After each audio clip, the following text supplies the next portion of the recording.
Kalau ada yang terbukti itu Dedi Dari akun Dedi dari ya? akun Dedi, udah Apa? 1M deh, jadi kasih itu 1M. Ya? Bisa di apa cyber juga tahu lah, coba aja nanti. Oke, Dedi berani jamin kalau ada yang bisa membuktikan itu Iya, 1 iya. miliar. Iya. Oh, itu dari akun Dedi? Iya. Oke, 1 miliar yang bisa membuktikan ini. Oke, gitu ya, Det ya? Ya. Dia itu Ya, oh itu nggak akhirnya benar, gimana? nggak benar lah. Jadinya Belum kan dilaporkan atau tidak? belum, kita belum sampai ada ke sana. Ini begini, dikit-dikit kita lapor, nanti kita dihujat lagi. Dikit kita lapor, kita dihujat lagi. Jadi kita lihat lah, kira-kira kalau memang udah keterlaluan, baru kita akan menggunakan itu. Tapi kalau sepanjang ya masih biasa-biasa ya masih wajar, ya udahlah. Mungkin itu bagian dari kreativitas orang sih, jadi ya udah ya. Dua kali direct. untuk sementara ini. Tapi udah tahu Bang kira-kira siapa gitu orangnya? Kita udah minta tolong orang untuk mulai menjelajahi dunia itu dan sepertinya udah dapat. Udah dapet. Udah dapat. Nah kira-kira misalnya kalau udah dapet nanti akan langsung dihubungi kah atau gimana? Mungkin Bang Iya. ini kan kayak udah menjelekan banget tuh. Betul. Kita berencana seperti itu. Kita berencana cuma satu-satu lah. Terlalu banyak sekali masalah sih, jadi kita satu-satu lah kita coba. Lihat aja mimik mukanya beliau. Udah pasrah banget. Udah down banget. Karena kan beliau yang selama ini dihujat, diserang, seolah-olah udah nggak ada benarnya lah. Udah nggak ada baik-baiknya lagi beliau lah. Tapi saya selalu kasih penguatan, Bang, abang kalau mau naik kelas dalam kehidupan ini, ya memang abang harus bersabar. Kalau semakin tinggi pohonnya, anginnya juga semakin kencang. Ini mungkin ujian dari Allah, supaya abang juga introspeksi diri, abang juga bersabar. Siapa tahu nanti ada hikmah baik di balik semua. Nah Bang, Yang beliau harapkan itu adalah gugatan dicabut, baru kemudian kita duduk, kira-kira Pak Haji Faisal maunya seperti apa. Kan yang saya lihat dari fenomena yang selama ini berkembang, itu kan beliau pengen banget untuk mengasuh Dahlan. Saya kira ada kemungkinan di arah sana, sepanjang kita masih bisa duduk dan kita bisa dapat itu. Nah, ini yang menurut hemat saya, kita masing-masing hanya mengklaim, kemudian saling mengejar satu dengan yang lain, tapi tidak ada ruang komunikasi untuk duduk. Jadi gimana kita mau tahu yang sebenarnya? Kalau sudah ada ruang untuk itu kan, ya pada akhirnya publik bisa menilai bahwa kira-kira Pak Dodi seperti apa keinginannya, Pak Haji Faisal seperti apa juga keinginannya. Saya kira itu aja kok. Jadi yang bikin ribet itu, ya mohon maaf aja, ya kedua keluarga ini yang bikin jadi panjang. Kita lawyer ini apa?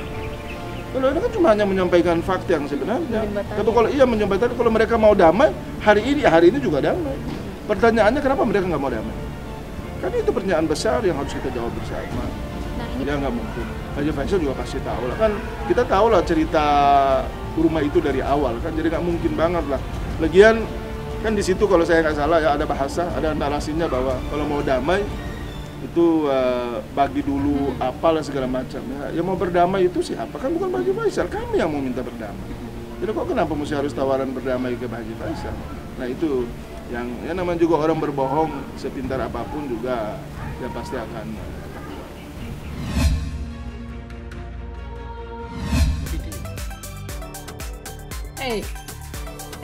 tidur lagi. Aduh.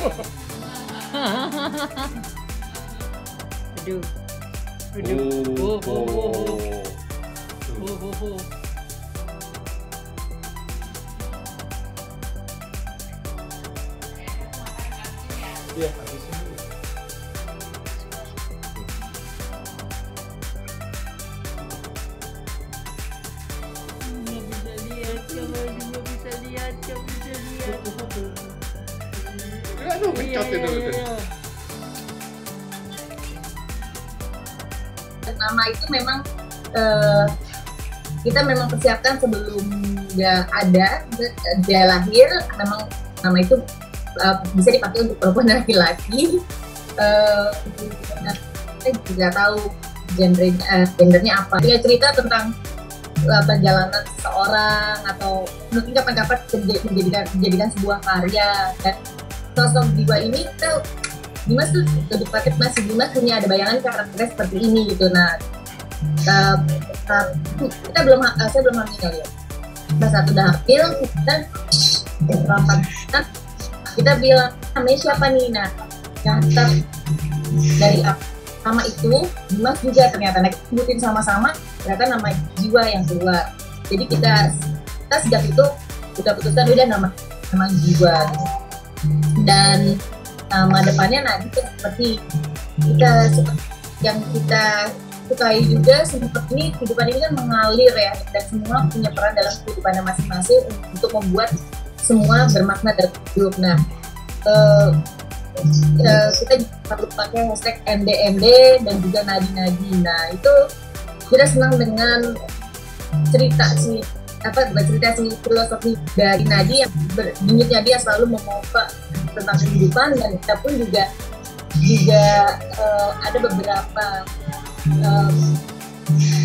bisnis kami, bukan bisnis ya, apa yang kita sukai di clothing line itu juga pakai nama Nadi juga gitu. Jadi mungkin ya udah kayak memang Nadi Jiwa Anggara ini memilih nama itu. Panjangnya 49 cm dengan berat 2,9 kg. Bersyukur banget sejauh ini sama sekali. Nah, yang saya dia berubah sekitar 180 derajat menurut saya. Adalah dan saya bagaimana cara dia menghandle anak pertama itu buat saya, dan saya salut dari proses recovery-nya dia, dari recovery itu dia tetap tidak ngomong si baby ini bisa memanjakan si baby, dia sama sekali tidak itu nggak ada sekali.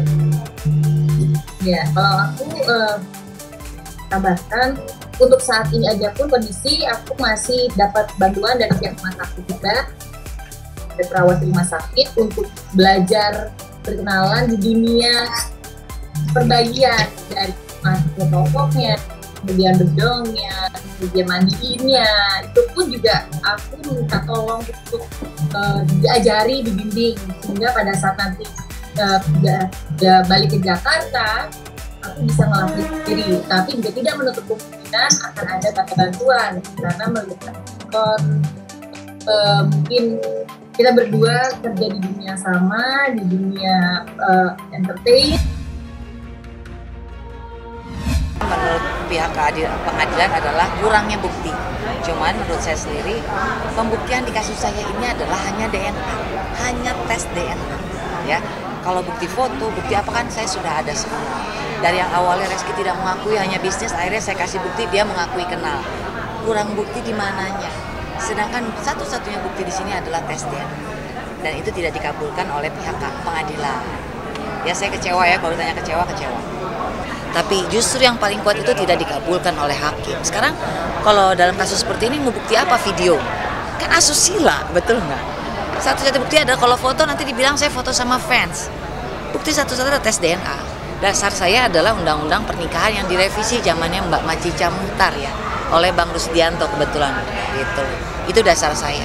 Yang menjadi dasar mungkin ya, yang menjadi dasar saya maju, dasar hukumnya adalah undang-undang pernikahan yang sudah direvisi, yang zamannya Ibu Macica Muhtar. Itu kan disebutkan bahwa saya lupa ya, pokoknya di situ setiap anak di luar nikah, tidak disebutkan apa setiap anak di luar nikah yang sudah berkawin atau belum, tidak disebutkan. Tapi setiap anak di luar nikah berhak mendapatkan hak keperdataan tidak hanya dengan ibu kandungnya, tetapi dengan ayah biologisnya yang bisa dibuktikan dengan tes DNA itu. Karena pasal itulah saya maju. Karena menurut saya kita semua tidak ada yang pernah luput dari salah. Semua punya kesalahan. Tapi apakah kesalahan itu tidak bisa diperbaiki? Karena kesalahan itu kan kedua orang tuanya. Anak saya tidak bersalah.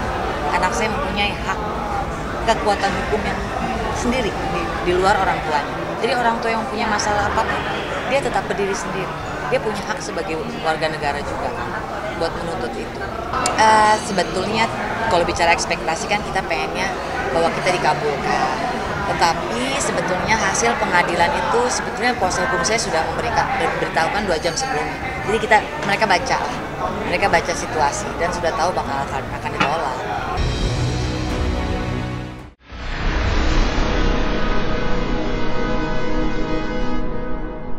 Jadi jangan lupa untuk subscribe Cumi Cumi.